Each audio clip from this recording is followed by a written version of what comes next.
Emperor Vexthal sat on his crystal throne, looking at the holographic display floating before him. The massive chamber around him, with polished metal and flowing lights. For 1,000 years, the Kaltharian Empire had ruled over 17 star systems.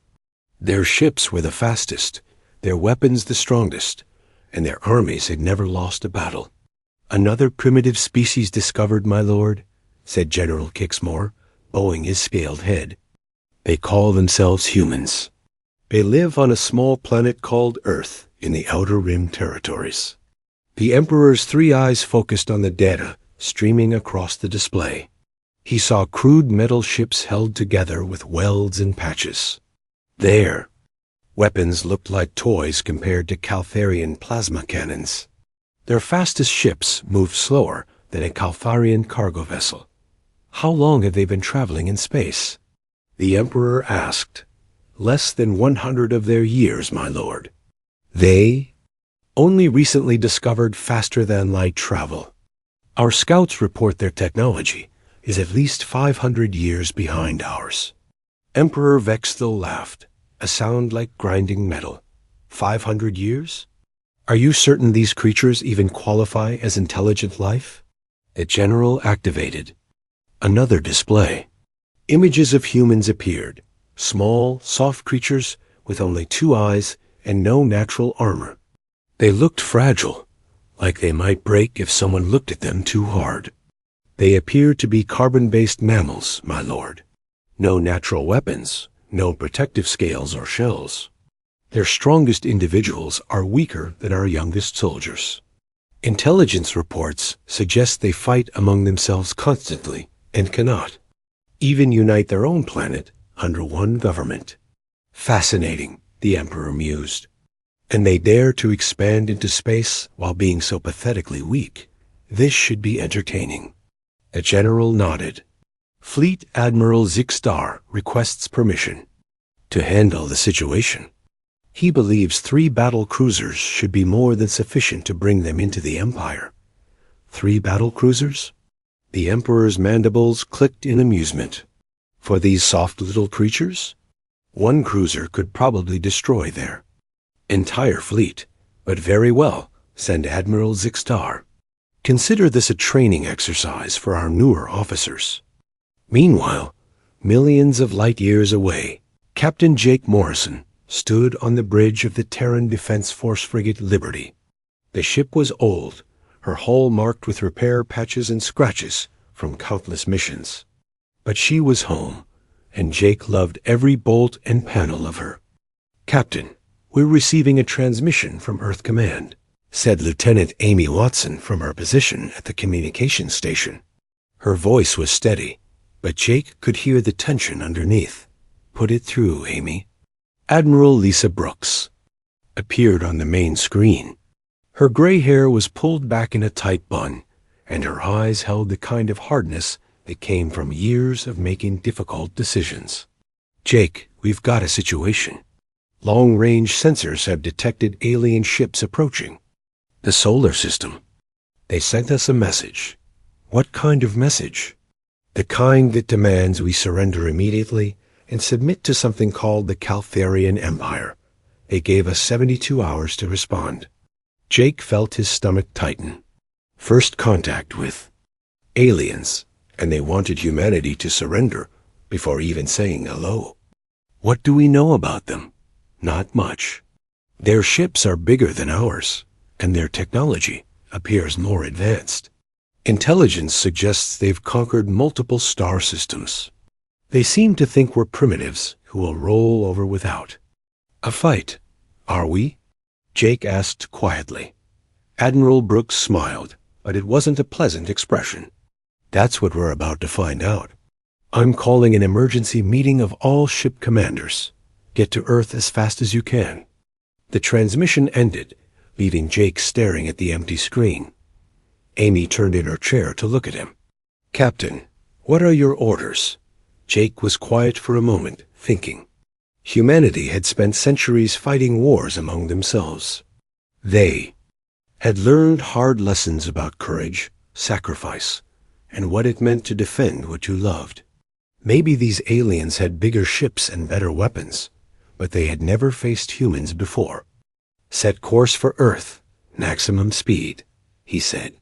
"And Amy, send a message to all department heads. I want a full inventory of everything we have that can be used as a weapon. Everything. Sir, the regulations state that civilian equipment cannot." "B. Amy, in about 70 hours, some aliens are going to find out whether humans know how to fight. I don't think they're going to care much about our regulations." 3 days later, the Caltharian fleet dropped out of hyperspace at the edge of the solar system. Fleet Admiral Zixtar stood on the bridge of his flagship, the Eternal Conquest. Through the massive viewports, he could see the primitive yellow star and its collection of small planets. "Scan for their military installations," he ordered. "Admiral, we're detecting several small ships near the fourth planet. They appear to be moving toward us." Admiral Zixtar's 4 arms gestured in what passed for laughter among his species. "They're actually coming to fight? How wonderfully naive. Signal the fleet to prepare for combat. This should be over in minutes." On the bridge of the Liberty, Captain Jake Morrison watched the alien ships appear on his tactical display.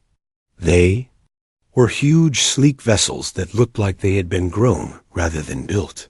His own small fleet of 6 frigates and 2 experimental cruisers looked like toys in comparison. "All ships, this is Morrison. Remember what we discussed.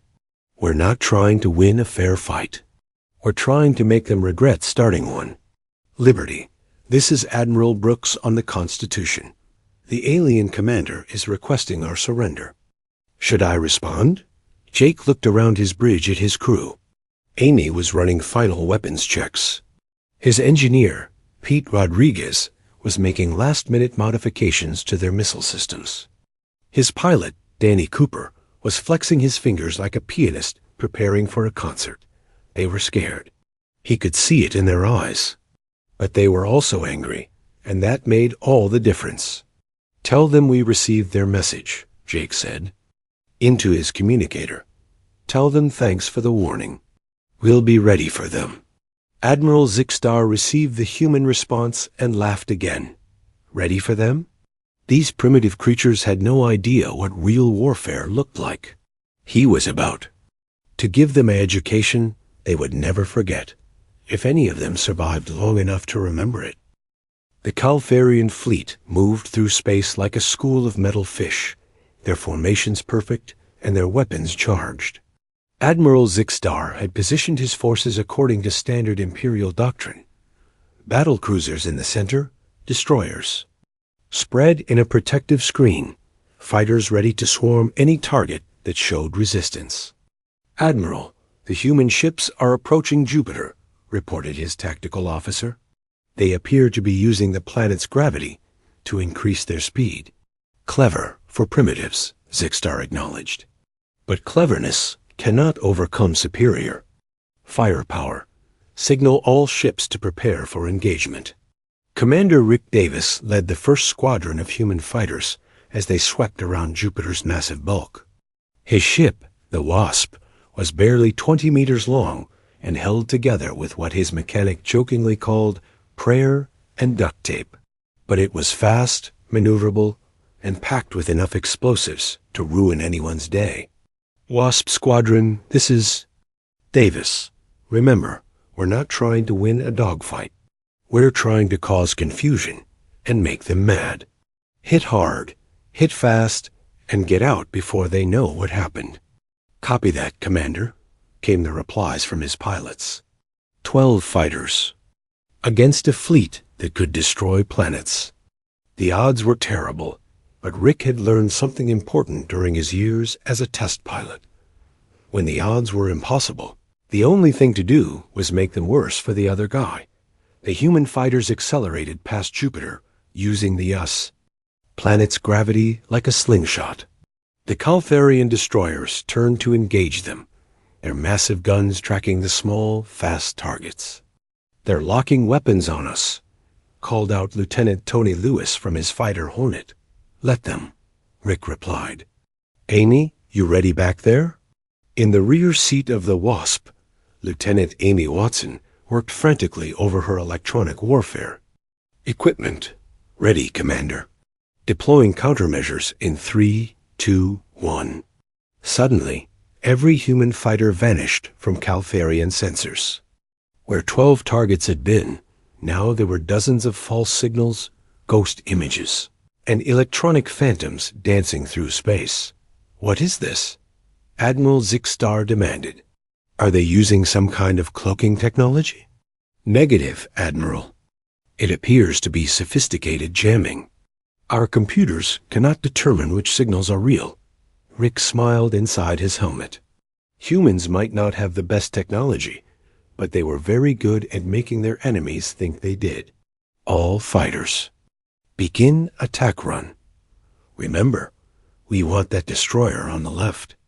The Caltharian destroyer, Crushing Victory, was a kilometer-long warship armed with enough firepower to level the city.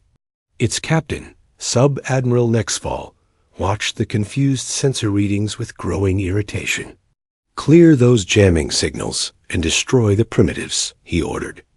Sir, we cannot get a clear lock. The interference is too strong. Then fire at all the signals. Some of them must be real. The destroyer opened fire with its main batteries, energy beams lancing out in all directions. Most hit empty space, but a few found targets. 2 human fighters exploded in balls of fire and metal. Wasp, this is Hornet, Tony Lewis called over the radio. Danny Cooper's been hit. His fighter is venting atmosphere. Rick saw the damaged fighter spinning out of control. Inside, pilot Danny Cooper was fighting to regain control as his ship died around him. The cockpit was filling with smoke. His engines were failing, and his life support was running out. Danny, eject, Rick shouted. Get out of there. Negative, Commander. Danny's voice was calm despite the chaos around him. I've got a better idea. Tell my wife I love her. Rick watched in horror as Danny's fighter suddenly changed course, diving straight toward the Caltharian destroyer. The alien ship tried to shoot down the incoming fighter, but it was too late. Danny Cooper's fighter struck the destroyer's engine section and detonated. His ship's reactor overloaded in a brilliant flash that could be seen from Jupiter. When the light faded, the Crushing Victory was drifting in space, its engines dead and its hull cracked open like an egg. Impossible. Admiral Zixstar stared at his tactical display. How did one primitive fighter destroy a destroyer? The pilot appeared to ram us deliberately, Admiral. He detonated his ship's power core inside our engine bay. Ramming? That's not a tactic. That's suicide. Yes, Admiral. The humans appear to be willing to die to inflict damage on us. Meanwhile, Lieutenant Colonel Kate Sullivan was leading her frigate New Horizons in an attack on another destroyer. Her ship was smaller and weaker than the alien vessel, but Kate had an advantage the Caltharians didn't know about. Human engineers were very good at breaking their own rules. Pete, are the modifications ready? She called to her chief engineer. Ready. As they'll ever be, Colonel, Chief Rodriguez replied from the engine room. But I have to warn you, this is going to be rough. The ship wasn't designed to handle this kind of stress. Since when has that stopped us? All hands, prepare for emergency acceleration. Kate had ordered her engineers to remove every safety system from the ship's engines. The New Horizons could now fly faster than any human ship had ever flown before. It would probably tear itself apart in the process, but sometimes you had to break things to win. The frigate suddenly accelerated past the Caltharian destroyer so fast that the alien sensors couldn't track it. By the time they realized what had happened, Kate was already behind them, firing everything she had into their unprotected engine section. The destroyer tried to turn to engage her, but Kate was already gone, diving toward one of Jupiter's moons. The Caltharians followed, their heavy guns trying to track the impossibly fast human ship. "Colonel, they're gaining on us," reported her tactical officer. "Good. Steve, are you ready?" Captain Steve Martinez was waiting in ambush behind Jupiter's moon Europa with his frigate Defiance. As the Caltharian destroyer chased Kate around the moon, it flew directly into Steve's weapons range. "Surprise," Steve muttered, and opened. Fired at the destroyer, caught between two human ships and unable to maneuver effectively in the moon's gravity well, took heavy damage. But instead of retreating, it launched boarding pods at Steve's ship.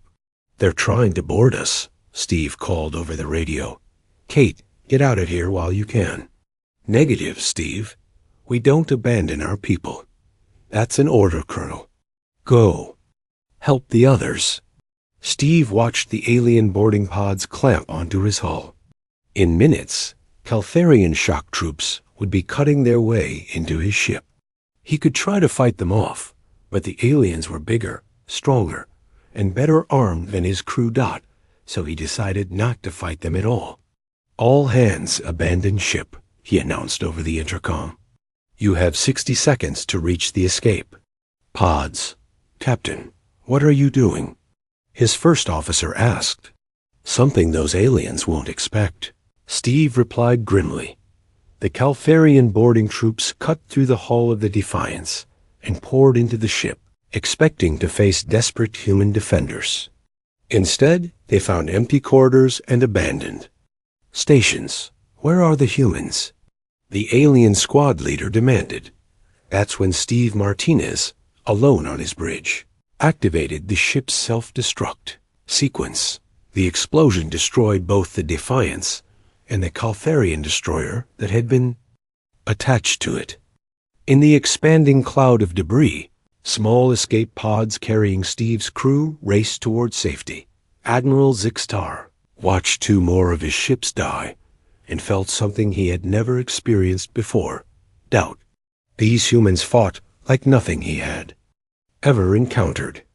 They used tactics that made no sense, sacrificed themselves without hesitation, and turned their own weaknesses into weapons. "Admiral, the human commander is sending another transmission." Captain Jake Morrison appeared on the main screen, and he was smiling. It was not a pleasant smile. "Admiral, I hope you're enjoying your first lesson in human warfare. This is just the beginning. We've got plenty more surprises waiting for you." Admiral Zixtar looked at the tactical display showing his reduced fleet, then back at the smiling human face. For the first time in his military career, he began to wonder if he had made a mistake. The battle had moved closer to Mars, and Admiral Zixtar was beginning to understand that he faced something far more dangerous than primitive technology. The humans fought with a chaotic creativity that his tactical computers couldn't predict or counter. "Admiral, they've established a forward base on the 4th planet's moon," reported his intelligence officer. "We should eliminate it before proceeding to their home world." Zixtar studied the tactical display. The moon called Phobos was small and airless, barely more than a large asteroid. Surely even these unpredictable humans couldn't cause much trouble from such a barren rock. "Deploy the ground assault force," he ordered. "Let's see how well these soft creatures fight when they can't hide in space." Colonel Beth Thompson watched the Caltharian landing ships descend toward Phobos through her helmet's visor. The human base was little more than a collection of prefab shelters and weapon emplacements, but it controlled the approaches to Mars and Earth beyond. "Sergeant Powell, are your teams ready?"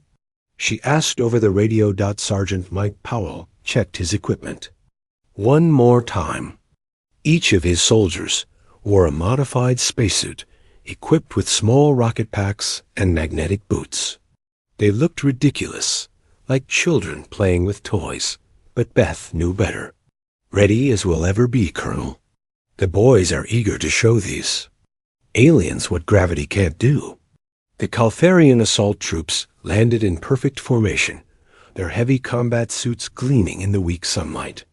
They were 2 meters tall, armored like tanks, and armed with weapons that could melt through solid steel. Against any normal enemy, they would have been unstoppable, but the humans weren't normal. Now, Beth shouted. Sergeant Powell and his squad launched themselves from concealed positions using their rocket packs. In the low gravity of Phobos, they flew like guided missiles, arcing high above the Caltharian forces before diving down from unexpected angles.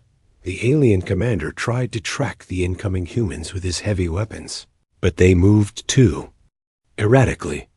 Instead of flying in straight lines like sensible soldiers, they bounced off rocks, ricocheted off the ground, and used their magnetic boots to run along the walls of craters. What kind of insane tactics are these? The Caltharian squad leader demanded. Private Carl Jackson answered by landing on the alien's back and attaching a magnetic mine to his armor. The kind that work, he said just before the explosion. The battle for Phobos became a nightmare for the Caltharian forces. They had trained for conventional ground warfare, not for fighting enemies who treated gravity as a suggestion and turned the battlefield into a three-dimensional maze. Corporal Nina Ross led a team that had discovered something interesting about the alien combat suits. They were heavily armored against energy weapons and projectiles, but they weren't designed to handle physical impacts in low gravity. Hit them hard and fast, she told her squad. Their armor can stop bullets, but it can't stop physics. Soldiers began using the most primitive weapon of all, their own bodies. They launched themselves at the aliens like living cannonballs, striking with enough force to knock the heavy combat suits off balance. Once an alien was down in the low gravity, it took forever for them to get back up. Meanwhile, back in space, Captain Jake Morrison was preparing for the next phase of the battle. His ship Liberty had been modified so many times it barely resembled its original design. The hull was covered with salvaged alien components, human weapons, and things that Dr. Helen Carter had invented in her laboratory. "Jake, we've got a problem," Dr. Carter reported from her research station. "I've been analyzing the alien technology we captured, and their weapons are definitely more powerful than ours." "I was afraid you'd say that, Helen. Any good news?" "Actually, yes. Their weapons are more powerful, but they're also more specialized. Our weapons might be weaker, but we can modify them to do things the aliens never thought of." Helen had spent the last few hours taking apart alien energy rifles and human projectile weapons, then putting them back together in ways that would have horrified both sets of designers. The results looked like mad science projects, but they worked. "Show me," Jake said. Helen activated one of her hybrid weapons. It fired a human bullet wrapped in alien energy fields, creating a projectile that hit like a hammer but burned like lightning. "I call it the Thunderbolt. It uses human ammunition with alien power systems. Can you make more? Give me an hour and access to all the spare parts on the ship." While Helen worked on weapons, Lieutenant Amy Watson was solving a different problem. The Caltharian ships used sophisticated sensors that could track human vessels across vast distances. But Amy had discovered something interesting about those sensors. "Captain, I think I know how to even the odds," she announced. "The alien sensors are designed to track ships moving in predictable patterns. But what if we don't move predictably?" "What do you mean?" "I mean, we stop fighting like a navy and start fighting like pirates." Amy's plan was beautifully simple. Instead of forming orderly battle lines like proper military forces, the human ships would scatter in all directions, moving randomly and attacking from unexpected angles. The Caltharian tactical computers were designed to fight organized enemies, not chaotic ones. "All ships, this is Morrison," Jake announced. "Forget everything you learned in the academy. We're going to make this up as we go along." The human fleet suddenly broke formation and scattered like startled fish. Some ships dove toward Mars. Others raced toward the asteroid belt, and a few simply stopped moving altogether. The Caltharian sensors, programmed to track logical military movements, couldn't make sense of the chaos. "Admiral, the human ships are moving in random patterns," recorded the tactical officer. "Our computers cannot predict their movements." "Then target them manually," Admiral Zixtar ordered, but he could hear the frustration in his own voice. "How do you fight an enemy that refuses to follow the rules of warfare?" Captain Julie Foster demonstrated the answer when her cruiser, Defiance, 2 suddenly appeared from behind an asteroid, moving at full speed directly toward a Caltharian destroyer. The alien ship turned to engage her, confident that their superior firepower would destroy the human vessel before it could cause damage. They had underestimated human stubbornness. Julie's ship didn't try to fight the destroyer in a traditional battle. Instead, she rammed it at full speed, her reinforced bow smashing through the alien hull like a metal fist. Both ships were destroyed in the collision, but the explosion took out 2 nearby Caltharian fighters as well. "They're all insane," Admiral Zixtar muttered as he watched another human ship deliberately crash into one of his vessels. But the worst was yet to come. Commander Tony Lewis had taken his squadron of fighters into the asteroid belt, where he'd made a discovery that would change the entire battle. "All ships, this is Lewis. I found something you need to see." The asteroid belt contained millions of rocks ranging in size from pebbles to small moons. The Caltharians had dismissed it as an obstacle to navigate around. The humans saw it as ammunition. "Helen, can your modifications work on mining equipment?" Jake asked over the radio. "Mining equipment?" "Jake, what are you thinking?" "I'm thinking we just found the biggest box of rocks in the solar system, and I want to throw them at the aliens." Within hours, human mining ships were using their magnetic accelerators to hurl asteroids at the Caltharian fleet. The aliens found themselves dodging mountains thrown by creatures they had considered barely intelligent. Evasive action. Admiral Zixtar shouted as a kilometer-wide asteroid tumbled past his flagship. "How are they moving those things?" "The humans appear to be using industrial equipment as weapons, Admiral. They've turned their mining ships into artillery." Zixtar stared at the tactical display as more asteroids came flying toward his fleet. The humans weren't just fighting him with military weapons. They were fighting him with everything they had: mining ships, construction equipment, cargo haulers, and their own bodies. It was insane. It was impossible. It was terrifying, and it was working. "Signal the fleet," he ordered quietly. "We're falling." Back to regroup. For the first time in 1,000 years, a Caltharian fleet was retreating from battle. As his ships pulled back toward the outer system, Admiral Zixtar realized he would need help to defeat these humans. He would need the Empire's best. Admiral Zixtar stood in his private chambers, staring at the holographic message he never thought he would have to send. The humans had cost him half his fleet, and worse, they had made him look foolish. The Emperor would not be pleased.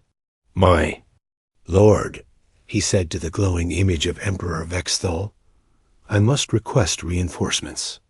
The humans are more challenging than anticipated." The Emperor's 3 eyes narrowed with displeasure. "Challenging? Admiral, you assured me this would be a simple police action. How many primitives could possibly stand against the might of the Empire?" "My lord, these humans fight unlike any enemy we have encountered. They use tactics that our computers cannot predict, and they are willing to sacrifice themselves to inflict damage on us." "Enough excuses," the Emperor snarled. I'm sending the Void Reapers.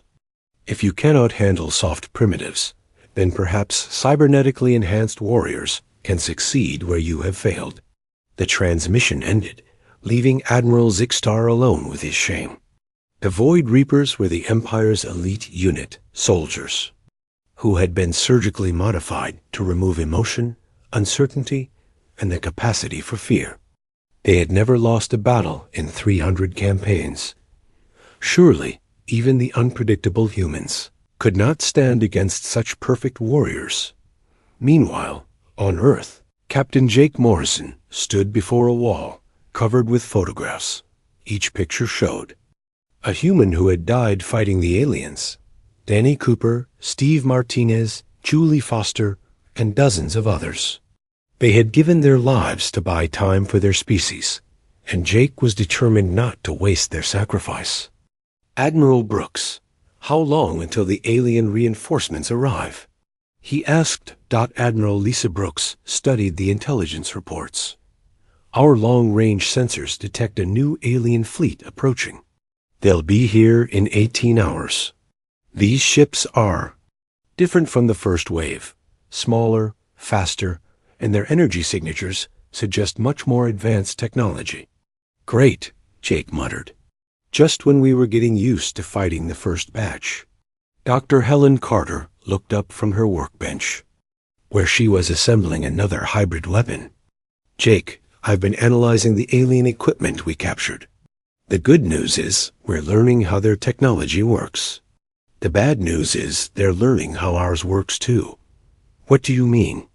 "I mean, this new fleet probably knows all about our tactics from the first battle. They'll be prepared for our surprises. Then we'll have to come up with new ones." The Void Reapers arrived in ships that looked like black daggers cutting through space. Unlike the ornate vessels of the regular Caltharian fleet, these craft were built purely for war. They carried no decorations, no symbols of imperial glory, only weapons and the cold efficiency of perfect killing machines. Commander Vic Skull led the Void Reapers from his ship Silent Death. Half of his body had been replaced with cybernetic implants that made him faster, stronger, and completely without fear or doubt.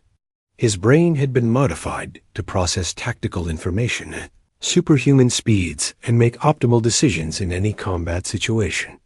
"Scan the human positions," he ordered in a voice that carried no emotion.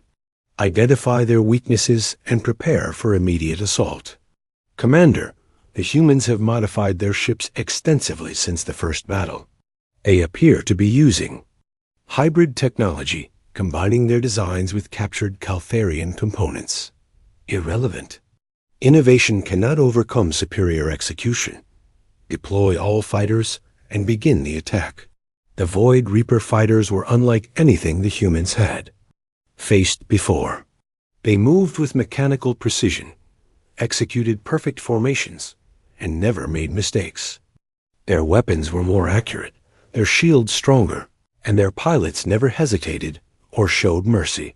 Commander Tony Lewis led a squadron of human fighters to intercept them. His ship, the Hornet II, was one of Helen's hybrid designs. A human fighter frame powered by alien reactors and armed with weapons that combined both technologies. "Hornet Squadron, this is Lewis. Remember, these aren't like the aliens we fought before. Intelligence suggests they're cybernetically enhanced. They won't make the same mistakes their friends did." "Copy that, Commander," replied Lieutenant Sandra. White from her fighter, Yellow Jacket. "What's the plan?" "The plan is to be more unpredictable than a computer can calculate." The two fighter squadrons met in the space between Mars and Jupiter. The Void Reapers moved in perfect formation, their targeting systems calculating optimal firing solutions with mathematical precision.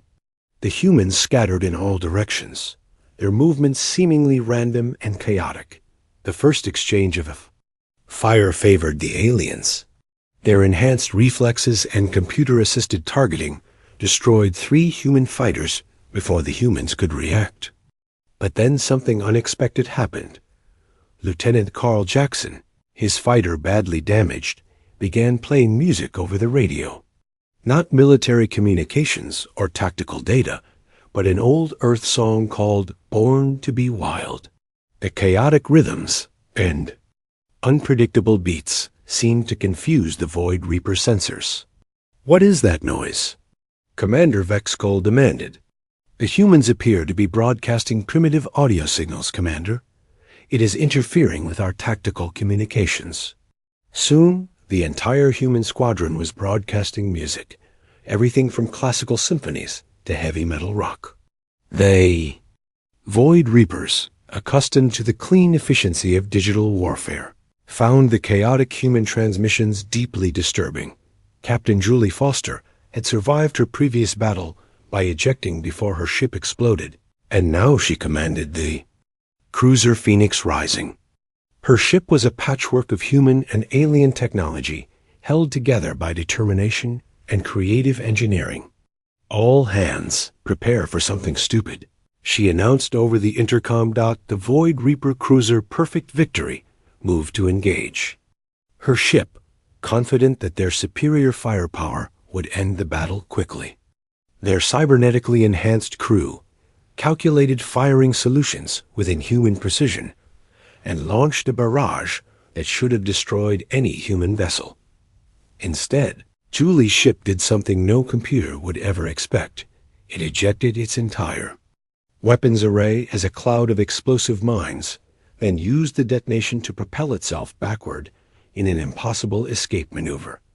"Impossible," Commander Vexcol stated. "No rational commander would sacrifice their weapons for a temporary advantage." "Commander," his tactical officer reported, "the human ship is now defenseless. We should move in for the kill."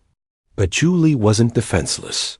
As the Void Reaper ship approached, the Phoenix Rising deployed its secret weapon, a mining laser borrowed from an asteroid processing ship. The crude industrial tool wasn't designed for combat, but it cut through the alien hull like butter. The psychological warfare escalated when the humans began broadcasting classical music synchronized with their attacks. When Beethoven's 1812 overture played, human artillery fired in time with the music. The Void Reapers, creatures of pure logic, found the chaotic human behavior increasingly disturbing. "They are not fighting rationally," Vexcol reported to Admiral Zixtar. "Our predictive algorithms cannot process their behavior patterns." "Then adapt," the Admiral replied. "Use your superior technology to overwhelm them." But adaptation was exactly what the humans did best. Dr. Helen Carter had spent the battle analyzing captured Void Reaper technology, and she had made a disturbing discovery. "Jake, their cybernetic implants make them faster and stronger, but they also make them predictable," she reported. "They're programmed to make optimal decisions, which means they'll always choose the most logical course of action. And that's bad because humans don't make logical decisions. We make creative ones. Their computer brains can't understand why we do things that don't make tactical sense." Jake smiled. "Then let's do something that makes no sense at all." The final assault came when Commander Vexcol led his remaining ships in a direct attack on the human defensive line near Earth. His cybernetic brain calculated that the humans would retreat to protect their home world, allowing him to destroy them in detail. Instead, the entire human fleet charged straight at him, not in formation, not following any recognizable tactical doctrine, but in a wild, chaotic assault that no computer could have predicted. Some ships fired all their weapons at once, others rammed alien vessels, and a few simply exploded in the middle of the enemy formation for no apparent reason.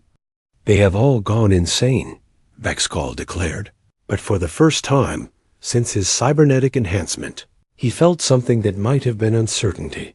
The battle became a swirling melee, where human creativity clashed with alien precision.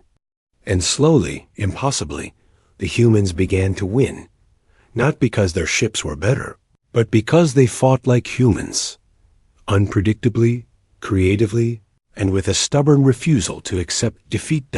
As the silent death drifted powerless through space, its systems overloaded by a human virus disguised as music, Commander Vexcol sent his final report to the Emperor. "My lord, we have failed. The humans cannot be defeated by conventional means. They do not fight like rational beings. I request immediate withdrawal and strategic reevaluation." For the first time in 1,000 years, the Empire's best had met their match. Emperor Vexthul had ruled the Caltharian Empire for 300 years. In all that time, no enemy had ever forced him to take personal command of a military campaign. But the reports from the human system were too disturbing to ignore. His personal flagship, the Eternal Dominion, was the size of a small moon. Its weapons could destroy planets, its shields could withstand the explosion of stars, and its crew numbered in the millions. It was the ultimate expression of imperial power, a ship that had never known defeat.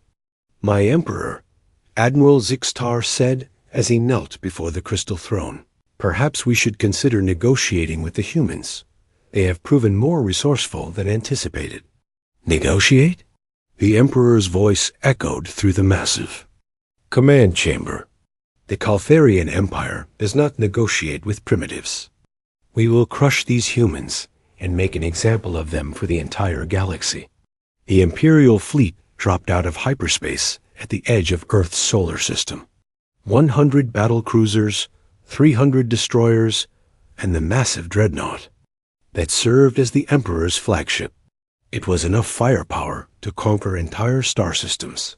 On Earth, Admiral Lisa Brooks watched the alien armada appear on her sensors.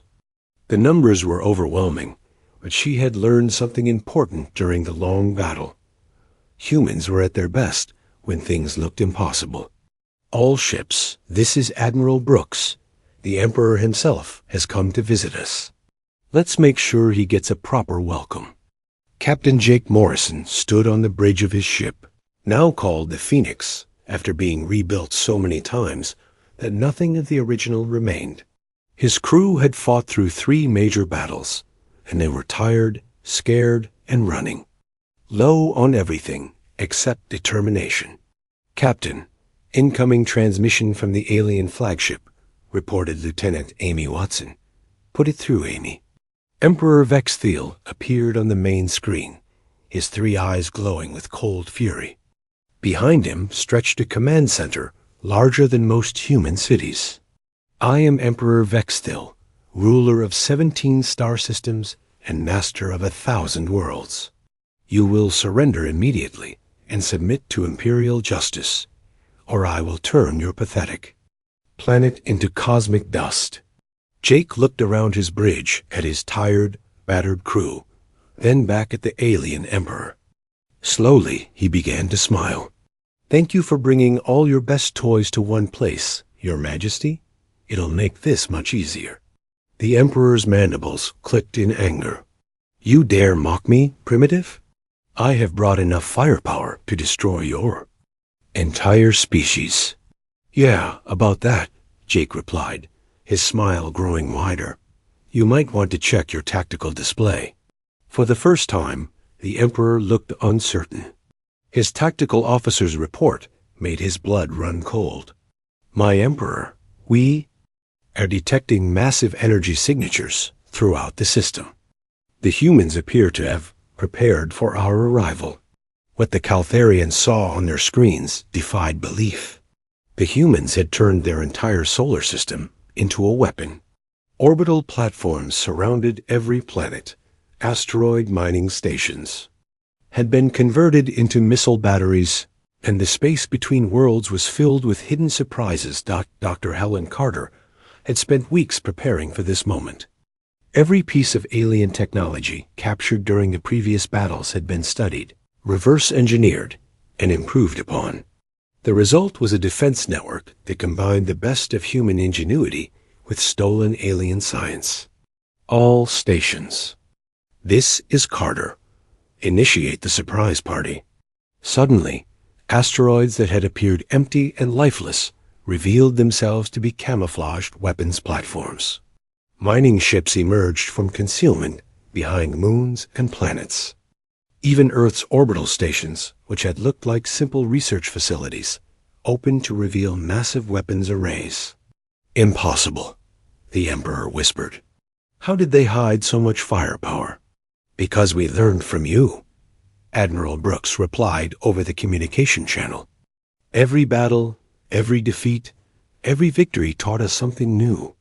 We've been preparing for this moment since the day you first arrived. The battle began with the Caltherian fleet trying to use their overwhelming numbers to crush the human defenses. But the humans had learned not to fight fair. Commander Tony Lewis led a squadron of ships that looked like ordinary cargo haulers, but were actually packed with explosives. They flew directly into the middle of the Imperial formation before revealing their true nature. "Surprise delivery," Tony announced, just before his ship exploded in a nuclear fireball that took out 3 Caltherian destroyers. Engineer Carl Jackson had figured out something important about Caltherian shields during his analysis of captured equipment. They were designed to stop energy weapons and physical projectiles, but they had never been tested against certain types of radiation. "All ships switch to frequency modulation 77 Alpha," he announced. "Let's see how their shields handle." Some Earth music. The human fleet began broadcasting coordinated radio signals that matched specific frequencies in the Caltherian shield harmonics. The alien defensive screens, designed to repel weapons, began to resonate and fluctuate when hit with the right combination of signals. "Their shields are failing," reported weapons specialist Nina Ross from her gunship Thunderbolt. "I can't believe that actually worked." The Emperor watched his supposedly invincible fleet take damage from an enemy that shouldn't have been able to scratch their armor. "How are they penetrating our defenses?" "My Emperor, they appear to be using our own shield frequencies against us. They have turned our defensive systems into vulnerabilities." But the humans saved their greatest surprise for last. As the Imperial Dreadnought Eternal Dominion moved to attack Earth directly, it encountered something that no alien computer could have predicted. The entire human fleet, instead of running or fighting defensively, charged straight at the massive ship. Not in formation, not following any tactical doctrine, but in a wild, desperate assault that looked like mass suicide. "They're all attacking at once," the Emperor's tactical officer reported. "This makes no strategic sense. They cannot hope to damage a ship of this size with their small vessels. Then why are they doing it?" The Emperor demanded. Captain Julie Foster provided the answer when her cruiser, Indomitable, rammed the Dreadnought's main sensor array. As her ship exploded, she transmitted a final message. "Because sometimes you have to break a few eggs to make an omelet." The coordinated assault wasn't designed to destroy the massive ship. It was designed to confuse its targeting systems and overwhelm its computers with too much data to process at once. Dr. Helen Carter had discovered that the Dreadnought's artificial intelligence, for all its power, had one critical weakness. It tried to analyze and respond to every threat simultaneously. If you gave it too many problems to solve at once, it would freeze while trying to calculate the optimal response. "All ships execute maximum chaos protocol," Admiral Brooks ordered. Suddenly, every human ship in the system began doing something different. Some ships flew in circles, others broadcast random signals, a few simply sat still and played music, and several began ramming whatever was closest to them. The Dreadnought's AI, faced with hundreds of simultaneous threats that made no logical sense, did exactly what Helen had predicted. It shut down to recalculate. "My Emperor, our main computer has stopped responding," the tactical officer reported with growing panic. "All defensive systems are offline. Override it manually," the Emperor screamed. "We cannot, my lord. The system was designed to be controlled only by the central AI. Without it, we are defenseless." That's when Captain Jake Morrison's ship Phoenix made its final approach. His vessel had been rebuilt so many times with human and alien technology that it was something entirely new, a hybrid that embodied everything humanity had learned during the Long War. "Jake, you don't have to do this," Admiral Brooks said over the radio. "We can find another way." "No, we can't," Jake replied calmly. This is the only way to end it. Besides, someone needs to deliver a final message. The Phoenix penetrated the dreadnought's failed defenses and landed in its main hangar bay. Jake and his crew fought their way through the massive ship until they reached the command center where Emperor Vexthal waited with his personal guards. "So, the primitive comes to face me in person," the Emperor sneered. "Do you think your soft flesh can stand against Imperial steel?" Jake smiled that same calm smile that had infuriated aliens throughout the war. "You still don't get it, do you? This was never about who had better weapons or stronger armor. This was about who wanted to win more. Impossible. The Empire has conquered 1,000 worlds. Yeah, but you never fought humans before. We're kind of stubborn that way." The Emperor's guards raised their weapons, but Jake wasn't there to fight. He was there to deliver a message. "Your Majesty, I represent the human race in formally accepting your surrender." "Surrender? You are one man aboard my flagship." "Check. Your tactical display." The Emperor looked at the screens around his command center and saw something that shattered his understanding of warfare. The human fleet hadn't been trying to destroy his ship. They had been trying to capture it. While he had been focused on the chaotic battle outside, human boarding parties had taken control of critical systems throughout the massive vessel. How? Because while you were watching the big show, our people were taking your ship apart from the inside. Every piece of alien technology we captured taught us something new.